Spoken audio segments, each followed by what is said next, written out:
மக்களே, welcome to கதைகளின் அரங்கம். நான் உங்க கார்த்திகா. இன்னைக்கு நம்ம கதை பகுதியில என்ன கதைன்னு வாங்க வீடியோல போய் தெரிஞ்சுக்கலாம்.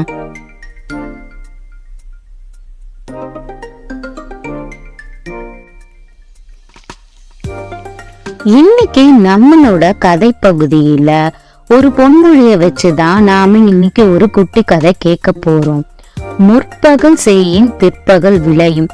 நன்மை செய்யறப்ப நமக்கு நன்மையை தான் அடையும். அது எப்போ எப்படின்றது நமக்கே தெரியாது. இதை வச்சுதான் நாம இன்னைக்கு ஒரு குட்டி கதையை கேட்க போறோம். வாங்க கதைக்குள்ளர போகலாம். இந்த கதையோட கதாநாயகர்கள் யானையும் எலிகளும் தாங்க. இவங்களுக்குள்ளார நடக்கிற சம்பவம் தான் இன்னைக்கு நாம கதைய கேட்க போறோம். ஒரு அடர்ந்த காடு இருக்கு. அதுக்கு நடுவுல பாத்தீங்கன்னா ஒரு பாழடைஞ்ச அரண்மனை இருக்குது. அது பாத்தீங்கன்னா 300 காலத்துல அந்த அரண்மனை அந்த நாட்டை ராஜாவோட கோடை காலத்துல ராஜா பயன்படுத்தி வந்துட்டு இருந்திருக்காங்க. தற்சமயம் அந்த ராஜா இறந்து போனதால அந்த அரண்மனைக்கு யாருமே வரதே கிடையாது.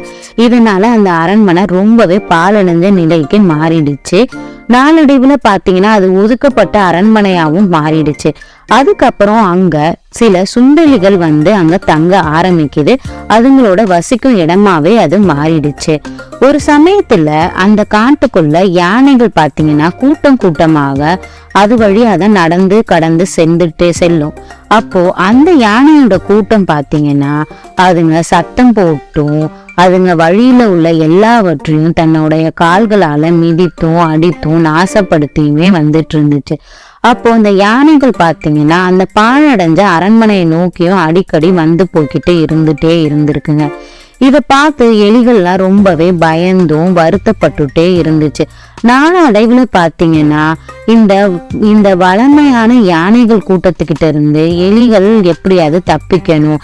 ஏன்னா அதுங்களோட கால்களால கொஞ்சம் மிதிச்சா கூட முழுமையோட தன்னோட இனமே அழிஞ்சிடும்ன்றது அந்த சுண்டலிகளுக்கு நல்லாவே தெரியும். அந்த யானை கூட்டத்துல எப்படியாவது தலைவனை சந்திச்சு இந்த பலம் வாய்ந்த வளமையுடைய யானைகள்கிட்ட எப்படியாவது சொல்லணும்னு சொல்லிட்டு எலி யோசனை பண்ணிக்கிட்டே இருந்துச்சு. அந்த சமயத்துல ஒரு நாள் அந்த யானையோட கூட்டத்தோட தலைவன் கிட்ட வலிமை வாய்ந்த யானை கிட்ட போய் இந்த எலி தன்மையோட மரியாதையோட ரொம்ப அன்பாவும் பேச்சுவார்த்தை நடத்துது.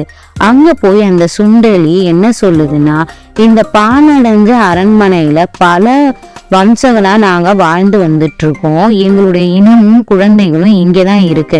உங்களுடைய சத்தங்களாலும் உங்களுடைய கால்களாலும் நாசம் படுத்துனீங்கன்னா எங்க குழந்தைகளும் எங்களோட வம்சமும் முற்றிலுமா அழிஞ்சிரும்.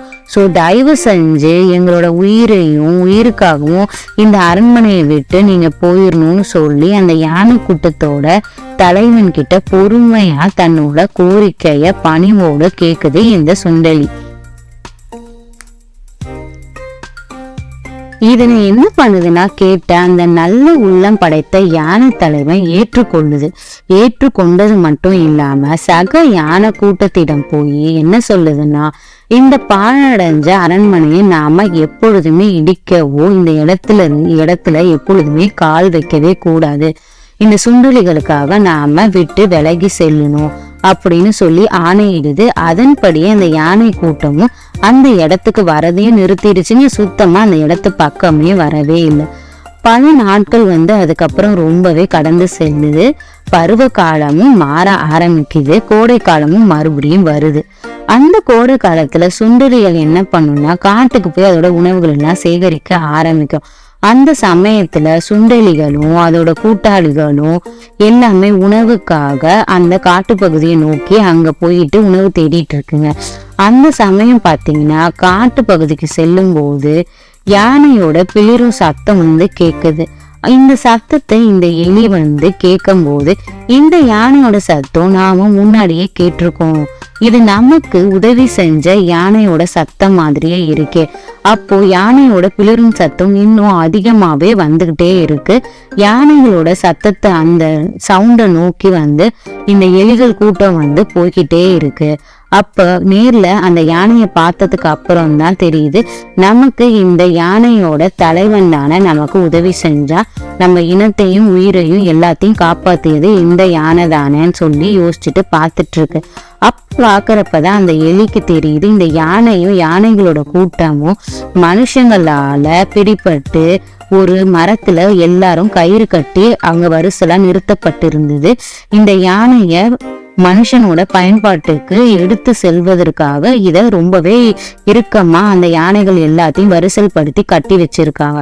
இத பார்த்த எலிதான் தன்னை ஏற்கனவே காப்பாத்தின யானை தலைவனும் அதன கூட்டத்தையும் நம்ம எப்படியாவது காப்பாத்தி ஆகணும்னு சொல்லி அந்த எலிகள்லாம் என்ன பண்ணுதுங்கன்னா, அந்த வலுவான கயிற்றை அதோட பற்களாலேயே, கூர்மையான பற்கள் இருக்கும் இல்லையா எலிக்கு, அதோட பற்களாலேயே அந்த கயிறை நல்லா கடிச்சு துப்பி அந்த யானைகளை அந்த மனுஷங்களிடமிருந்து காப்பாத்துது.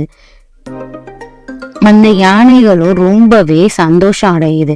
அந்த யானை முன்னாடி அந்த எலிகளுக்கு செஞ்ச உதவியினாலையும் நன்மையினாலும் இப்போ அந்த யானைகளுக்கும் இப்போ தன்னோட உயிரையும் அந்த எலிகள் காப்பாத்தி கொடுத்ததுக்கு நன்றி சொல்லி அங்கிருந்து தப்பிச்சு தன்னோட காட்டு பகுதிக்கு இந்த யானை கூட்டம் போகுது. இந்த கதையிலிருந்து நாம என்ன தெரிஞ்சுக்கிட்டோம்னா, நாம எப்பொழுதுமே பிறருக்கு நன்மை செய்யும் போது கண்டிப்பா நம்ம வாழ்க்கையிலயும் கண்டிப்பா ஒரு நாள் நன்மை தான் கிடைக்கும். தீங்குன்ற எண்ணம் எப்பெல்லாம் நமக்கு வருதோ அப்போ நம்ம வாழ்க்கை தடமாறிதான் போகும். நன்மை நாம செய்ய செய்ய நம்ம வாழ்க்கை மேலும் மேலும் உயருமே தவிர எப்பொழுதுமே தாழ்வா போகவே போகாது. நாம எப்பொழுதுமே பிறருக்கு நன்மை செஞ்சு கொண்டுதான் இருக்கணும்ன்றத நான் இந்த கதையிலிருந்து கத்துக்கிட்டேன். எந்த காலத்துல நம்ம நன்மை செஞ்சாலும் உடனே நமக்கு கிடைக்கலனாலும் அதனோட பயன் நமக்கு கண்டிப்பா நம்ம வாழ்க்கையில ஒரு நாள் கிடைக்கும். அதுதான் முற்பகல் செய்யும் பிற்பகல் விளையுன்ற பழமொழிக்கு ஏற்ப இந்த கதையும் அமைஞ்சிருக்கு. இந்த கதை எல்லாருக்கும் ரொம்பவே பிடிச்சிருக்கும்னு நான் நம்புறேன்.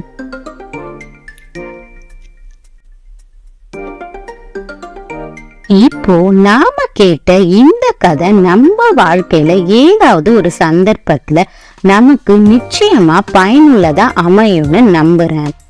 மேலும் நான் வேற ஒரு குட்டி கதையோட கதைகளின் அரங்கம் பகுதியில உங்க எல்லாரையும் சந்திக்கிறேன். தேங்க்ஸ் ஃபார் வாட்சிங்.